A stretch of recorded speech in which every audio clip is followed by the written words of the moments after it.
Olá, eu sou Ana Carolina e hoje nós vamos falar sobre o barato que sai caro. Quantas vezes você já errou na sua equipe e como fazer para não errar mais? Então, fica comigo que você vai aprender um pouco mais sobre como escolher os seus talentos e quais talentos ter no seu time.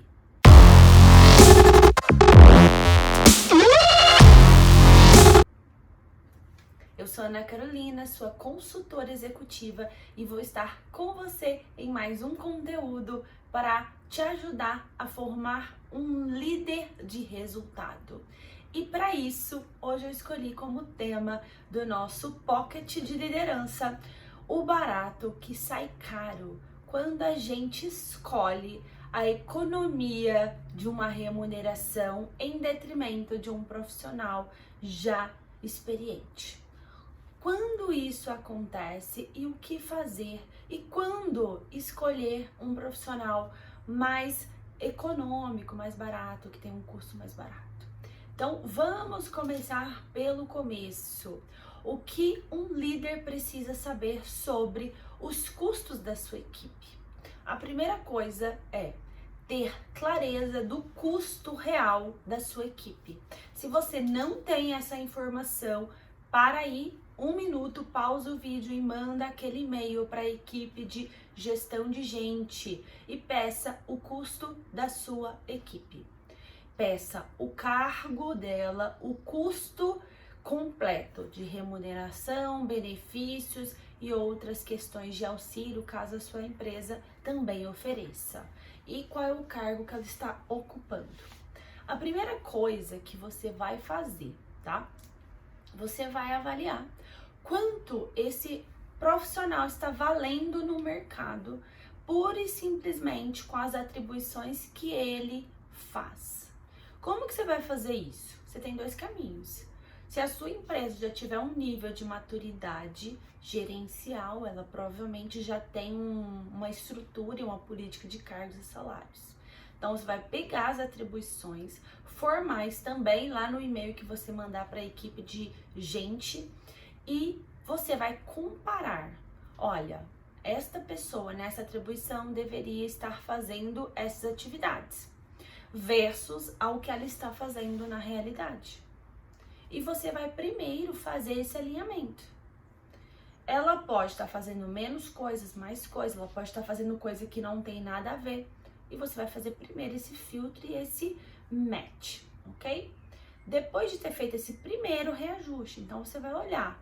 Olha, o colaborador júnior A foi contratado com essas atribuições, hoje ele está fazendo essas atribuições. Por essas atribuições, ele poderia estar fazendo coisas, ele já está fazendo coisas de pleno e sênior, ou ele está fazendo mais coisas de estagiário, e você vai ajustando. Depois que você fizer isso, você vai no mercado. Então, um analista júnior faz o que no mercado? Você vai dar um check nas atribuições.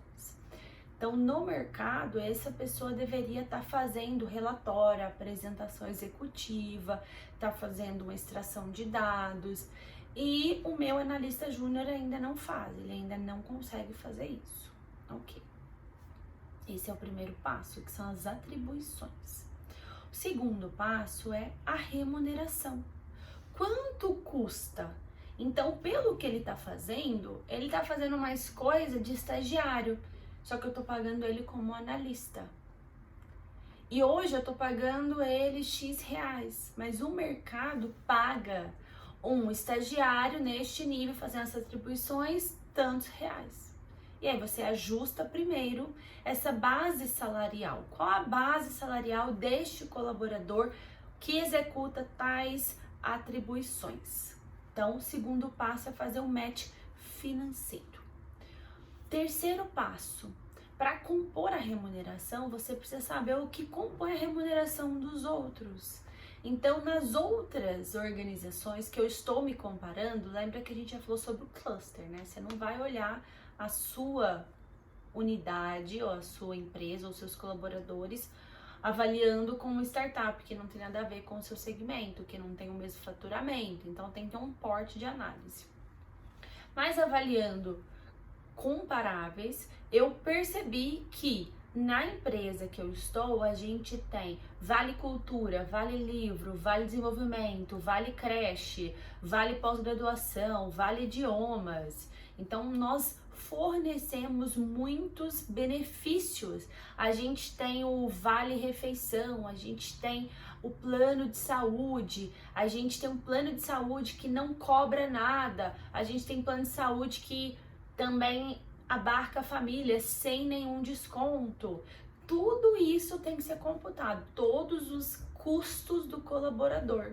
Por quê? Porque a remuneração dele é uma coisa, mas o custo dele é todas essas variáveis, tá? Então você vai comparar quanto que essa pessoa está ganhando, né? Não só o quanto ela me custa, mas quanto ganha ali no saldo final. Porque você pode até ter uma remuneração aí, o salário base mais baixo, mas você tem muitos benefícios e que no saldo fica elas por elas, ok? E você vai ver, com base nesses gastos e investimentos também, porque são investimentos, né, que você faz no desenvolvimento do seu time, você vai ver o quanto custa, além das contribuições, do tempo de casa, e sempre colocar o quanto custa ali o desligamento daquele colaborador. Sempre. Esse é um número que sempre tenho que fazer. Porque toda vez que você faz uma análise de pessoal, se a medida for desligar aquele colaborador, você também tem que saber quanto vai me custar. Qual vai ser o benefício de uma troca de um pleno por um júnior ou de um sênior por um júnior e o que eu posso fazer ali, tá? Quando você fizer essa comparação, você vai ter insumos de comparação e avaliação. E aí você vai poder decidir e entender se o que você está fazendo com a sua equipe está sendo vantajoso ou não. Mas o que você tem que olhar além e puramente dos números, que é o barato que sai caro? Você tem que entender que o colaborador que já tem um nível tanto de execução, atribuição, responsabilidade, ele também tem um custo atribuído a ele. A avaliação que você precisa fazer é: hoje eu consigo consumir todo o potencial desse colaborador? Porque o que pode acontecer é: eu contratei um black belt para minha equipe, mas você tem nível gerencial suficiente para consumir todo o recurso que esse black belt vai aportar na sua equipe? Ou você fica pedindo para ele fazer pareto? Não resolve muita coisa, entende? Você poderia estar entrando no nível de análise estatísticas profundas, porque você tem esse recurso, ele tem essa atribuição e ele tem essa habilidade. E por isso ele tem um custo alto atribuído. Mas, para você, no nível que você tá, se eu contratar um analista júnior que tem um ciclo básico do PDCA, é suficiente para ele ajudar aqui na resolução dos problemas, de elaborar um plano de ação, de gerenciar as nossas ações. Eu não preciso de um nível 5, eu posso ter um nível 1 neste quesito. E é aí que você começa a fazer o balanceamento da sua equipe. Com base no que? A gente já falou sobre isso nos vídeos anteriores, vale a pena vê-los. Você precisa avaliar o que está contido na demanda da sua área. Então, nesse exemplo, o que acontece? Se você tem um alto volume de tarefas que são de rotina e simples, compensa eu pagar um júnior bem treinado. Então, aqui também a atenção ao barato que sai caro. Ah, eu tenho um júnior que o meu orçamento para contratar um júnior é R$3.000. Mas eu fui para a entrevista final, tinha um que estava aceitando 1.000, o outro estava aceitando 1.500 e tinha um outro que estava aceitando 2.000. Se eu pago de 1.500, eu ainda economizo no meu orçamento, eu posso contratar 2 júniors. Olha só como eu tô esperta, que é o barato que sai caro. Mas o que acontece? serão mais 2 pessoas consumindo a sua energia com um baixo nível de independência, maturidade e com alto nível de conhecimento a ser construído, né? Que isso é importante. Então você vai ter que se dedicar muito mais a transformar esse júnior de 1.500 no equivalente dele, que é de 3.000. Será que compensa? Ou era melhor eu já trazer um de 3.000 mesmo do mercado, que já desenrola melhor ali nas coisas básicas, seja no manejo de um Excel, de um PowerPoint, de um Access, de um Power BI, de um Tableau. Access ninguém usa, né, gente? De outras coisas. Isso vai te ajudar, porque senão ele vai te consumir muito mais tempo. Então isso é importante, porque você vai ter que lembrar do span of control, que é a amplitude de controle que você é capaz de gerenciar. Se você tem 2 funções, que é treinar a equipe e bater meta, quanto mais gente você coloca na sua equipe, mais tempo você vai ter que distribuir entre eles. Então, será que é interessante eu ter um analista, ter uma equipe só de analista júnior e um especialista comigo? Talvez. Será que é mais interessante eu ter um analista sênior e 3 plenos do que ter 7 júniors?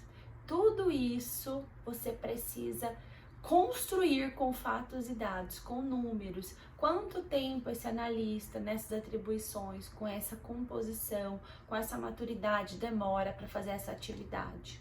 Quanto tempo o meu sênior vai ter que demandar para analisar, corrigir e orientar a equipe? Quanto tempo eu vou ter que levar para dar um feedback, gerar uma demanda, checar o conteúdo, compartilhar conhecimento? Tudo isso tem que ser computado, porque o barato vai sair caro no final, porque você vai ter um alto custo, que é a sua hora, sendo atribuída na construção de uma pessoa com um custo bem menor. Mas qual que é a curva de aprendizado? Quanto tempo demora para construir este colaborador? Isso é importante, porque às vezes você esquece de contabilizar o tempo.